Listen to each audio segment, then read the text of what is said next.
Saudara, kita akan masih tetap melanjutkan pemikiran kita tentang reformasi yang sejati. Kita akan merenungkan firman Tuhan yang terambil dari kitab Esra, pasal yang ke-9 dan pasal yang ke-10. Pasal 9 dan pasal 10. Tetapi tentu saja saya tidak akan membacakan semua ini untuk saudara-saudara, tetapi akan mengambil bagian-bagian tertentu untuk membicarakan keseluruhan dari bagian topik ini. Sangat menarik sekali saudara. Karena Esra di dalam perjanjian lama dapat dikatakan menjadi tokoh reformasi yang penting di dalam pembaharuan yang harus dialami oleh orang Israel sesudah keluar dari pembuangan. Hancurnya kerajaan Babel dan adanya perubahan-perubahan politik yang memungkinkan orang Israel bisa kembali ke negaranya menjadi satu kesempatan yang sangat indah, pulang ke tanah air yang tercinta. Tetapi di sisi lain ada satu pergumulan persoalan yang sangat serius yang dialami oleh bangsa Israel. Karena terjadi polusi di dalam pemahaman iman mereka. Telah terjadi sesuatu yang menyakitkan di dalam kehidupan keimanan mereka. Karena mereka sudah terpolusi dengan ajaran-ajaran Babel. Mereka sudah terpolusi dengan adat istiadat Babel. Mereka sudah terpolusi dengan gaya hidup Babel. Sehingga mereka tidak lagi hidup memiliki kehidupan yang utuh sebagai anak-anak Allah. Maka bagi Esra ada satu tugas penting yang diemban. Bagaimana mengembalikan bangsa ini kepada kehidupan yang sejati untuk boleh menjadi Israel yang sejati. Oleh karena itu, bagian ini menjadi sangat penting bagi kita di dalam membicarakan reformasi. Saudaraku, pertama kita melihat bahwa Esra membawa orang Israel kepada satu kesadaran yang penting dulu. Pada ayat 10 dan 11 dari pasal 9 dikatakan seperti ini. Pasal 9, 10 dan 11. Tetapi sekarang ya Allah kami, apa yang akan kami katakan sesudah semuanya itu? Karena kami telah meninggalkan perintah-Mu yang Kau perintahkan dengan perantaran hamba-hambamu para nabi itu. Dengan berfirman, negeri yang kamu masuki untuk diduduki adalah negeri yang cemar, oleh karena kecemaran penduduk negeri, yakni oleh karena kekejian yang mereka lakukan dengan segala kenajisan mereka di segenap negeri itu dari ujung ke ujung. Nah, saudara, di sini kita melihat bahwa kehidupan orang-orang Islam adalah satu kehidupan yang aib, yang penuh dengan kesulitan, yang penuh dengan kepahitan. Dan mereka berkata pada ayat 13, sesudah semua yang kami alami, oleh sebab perbuatan kami yang jahat, dan oleh sebab kesalahan kami yang besar, sedangkan Engkau ya Allah kami tidak menghukum setimpal dengan dosa kami, dan mengasihi mengaruniakan kepada kami orang-orang yang terluput sebanyak ini, yang lepas dari Babel, Babel yang najis, Babel yang keji, Babel yang cemar, yang seharusnya di dalam kecemaran, yang seharusnya di dalam kenajisan Babel. Israel itu mesti dihukum, di bumi hanguskan. Tetapi Tuhan berbelas kasihan, meluputkan mereka dari sana. Nah, saudara, reformasi harus didahului dengan pengakuan dosa. Ini penting untuk kita mengerti. Reformasi yang sejati hanya bisa jikalau kita mengakui dosa-dosa kita. Kita insaf, kita sadar akan kesadaran masa lalu kita yang jelek. Maka kita bisa kembali menuju kepada kehidupan yang sesungguhnya. Nah, bagaimana mungkin kita bisa reformasi kalau kita tidak mengakui salah kita, tapi menyalahkan orang-orang yang ada di sekitar kita? Bagaimana mungkin kita mengalami reformasi kalau kita menyalahkan orang-orang yang justru dulu mungkin menghidupi kita, memberikan kita kenikmatan-kenikmatan duniawi, dan sekarang kita salahkan mereka karena mereka tidak lagi memiliki daya? Mau reformasi apa? Bagaimana kita dapat mengatakan reformasi dan mengadakan itu di dalam hidup kita jikalau kita tidak sadar bahwa kita orang berdosa, penuh dengan cacat celah, kita penuh dengan hal-hal yang najis. Karena itu kita mesti insaf. Nah, kalau entah mau mulai dari mana? Maka permulaan penting di dalam pendahuluan reformasi yang sejati adalah pengakuan dosa, kesadaran, kenajisan, kecemaran diri. Baru yang kedua, itu juga harus diikuti dan didasari oleh kepada satu pertobatan. God, kami salah. Allah, Kami berbuat sesuatu yang tidak baik. Kami telah berbuat sesuatu yang mendatangkan murka-Mu. Kami seharusnya binasa karena perbuatan kami. Tetapi Engkau berbelas kasihan kepada kami. Maka saudara-saudara, pertobatan menjadi suatu titik penting di dalam reformasi yang sejati. Pertobatan membuat seseorang mampu melepaskan masa lalunya. Pertobatan membuat seseorang mempunyai arah baru di dalam hidupnya. Hanya dengan pertobatan, orang bisa memiliki paradigma yang baru. Dan pertobatan itu harus didasari kepada kesadaran akan keberdosaan. Dan tanpa kesadaran akan dosa, bagaimana mungkin? Karena itu, kalau saudara orang tipe sombong yang tidak mau mengakui dosamu, orang tipe yang selalu rasa diri paling hebat, paling benar, dan paling baik, bagaimana saudara bisa melakukan reformasi bagi lingkungan saudara? Kalau saudara tidak mengalami pertobatan, pertemuan yang indah dengan Tuhan, bagaimana mungkin saudara bisa memberi satu dampak? Jangankan bagi masyarakat, jangankan bagi gereja, bagi keluarga pun mungkin tidak akan ada pengaruh apa-apa. Jadi saudara, pengakuan dosa, pertobatan, titik penting. Dan dari sanalah reformasi kita bangun. Di dalam asas dan semangat perdamaian dengan Allah. Karena kita sudah berdamai dengan Allah, karena kita sudah bersatu kembali dengan Allah, maka kita mampu mengadakan satu reformasi itu. Maka kita mampu menciptakan reformasi itu. Karena reformasi hanya dapat terjadi oleh dan di dalam Allah Tuhan kita yang hidup. Tanpa Dia, kita mana bisa apa-apa, saudara. Kita hanya akan bisa membuat reformasi yang sekedar retorika. Reformasi yang cuma indah di mulut, pahit di kenyataan.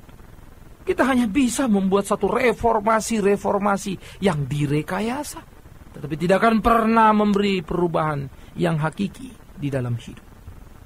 Ia tidak akan mempunyai satu kuasa. Nah, saudaraku, selesaikah? Oh, ternyata tidak. Reformasi itu harus diikuti juga dengan satu tindakan. Sesudah dasar tadi kita beri, sesudah dasar tadi dibangun, diperbaiki, yaitu pengakuan dosa, pertobatan, dan hidup berdamai dengan Allah, maka sekarang dia harus diwujud nyatakan dalam kehidupan yang nyata, dalam tindakan yang real. Nah, saudara, di dalam pasal yang ke-10 kita melihat bagaimana orang Israel membereskan kehidupan keluarga mereka yang ternyata ternoda oleh dosa akibat kawin campur. Tentu saja memang hal ini sulit kita pahami di dalam konteks kita sekarang. Tetapi hal itu bisa dimengerti karena Israel sebagai bangsa pilihan seharusnya tidak boleh menajiskan diri mereka dengan bangsa-bangsa kafir. Seharusnya mereka tidak boleh menajiskan hidup perkawinan mereka, karena itu memang peraturan yang Tuhan tetapkan bagi kehidupan bangsa itu. Tetapi rupa-rupanya terbilang di antara mereka yang nyata-nyata bersalah ada kurang lebih 111 pria, saudara. 17 imam, 10 dari kaum Lewi, 84 orang Israel lainnya. Dengarkan kalimat saya. 17 imam, 10 kaum Lewi, dan 84 orang Israel lainnya.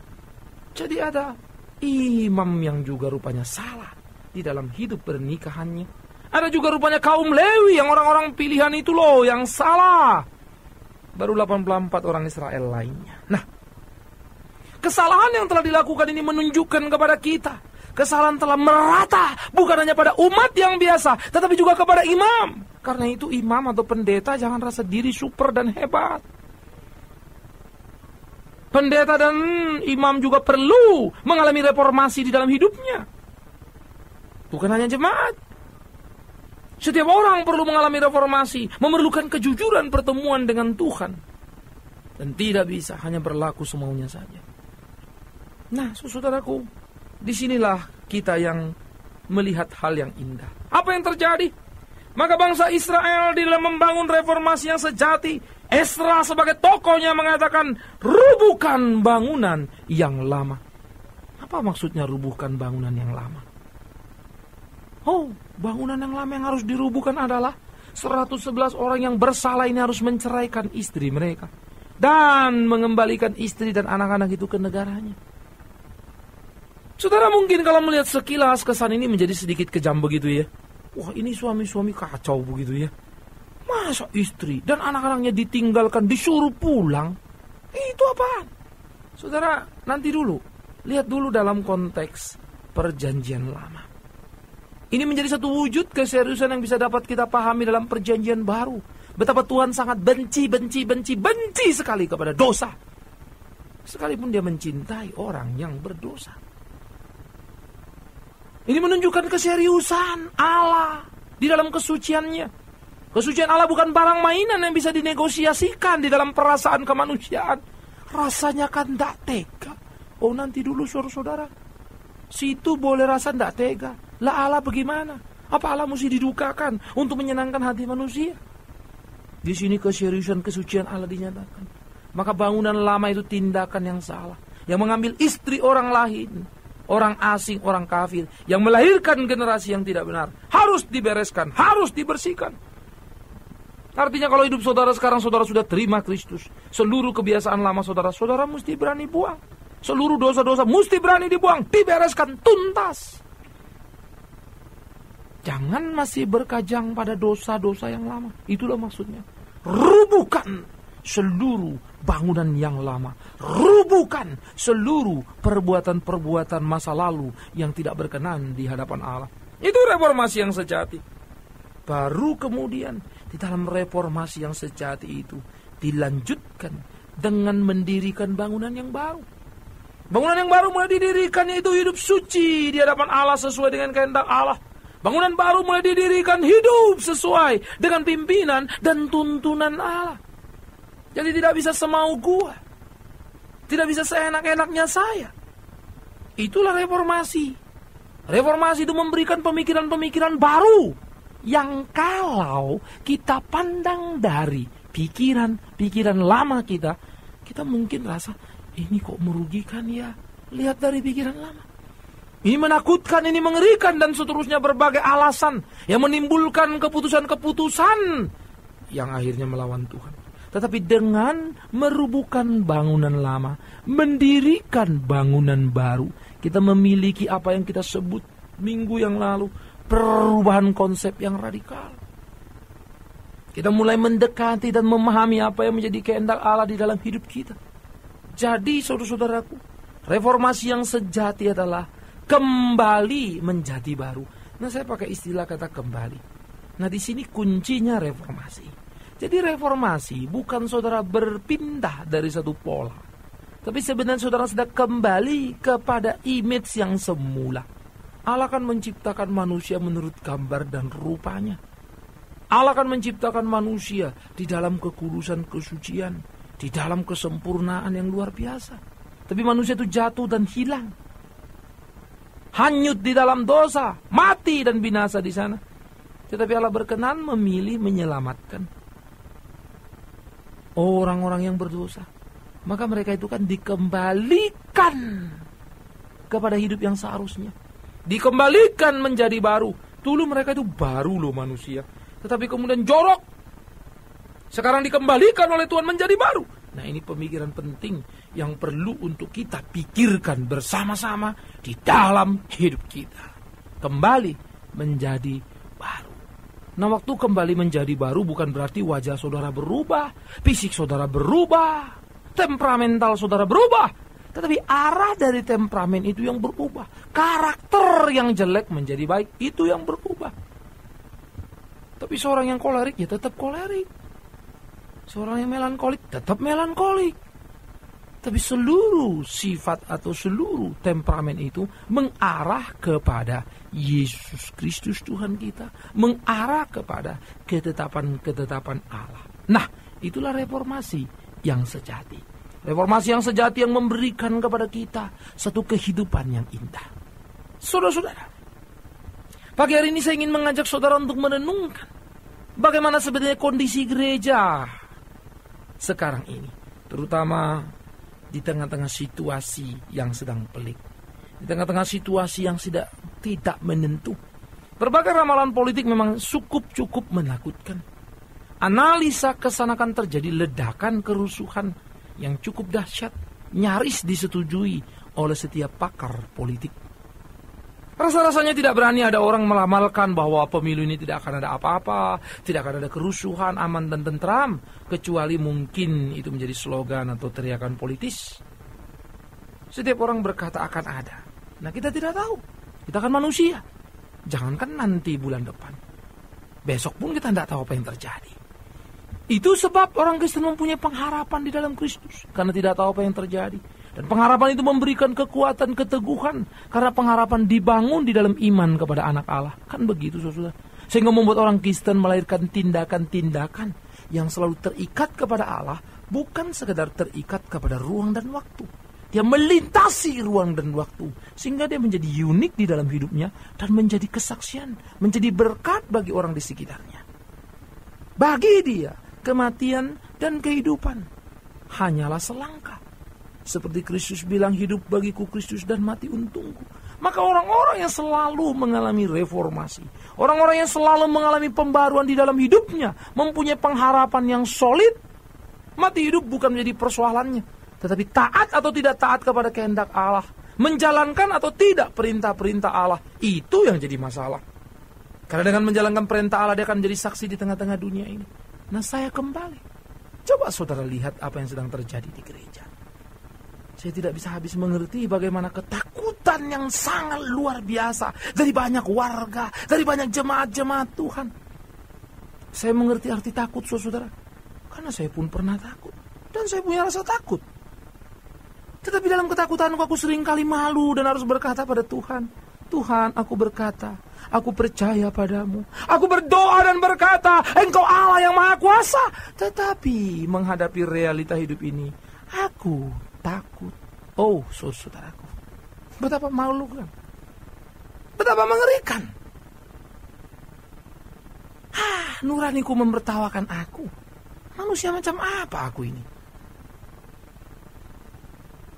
Berapa hidup kita yang gentar?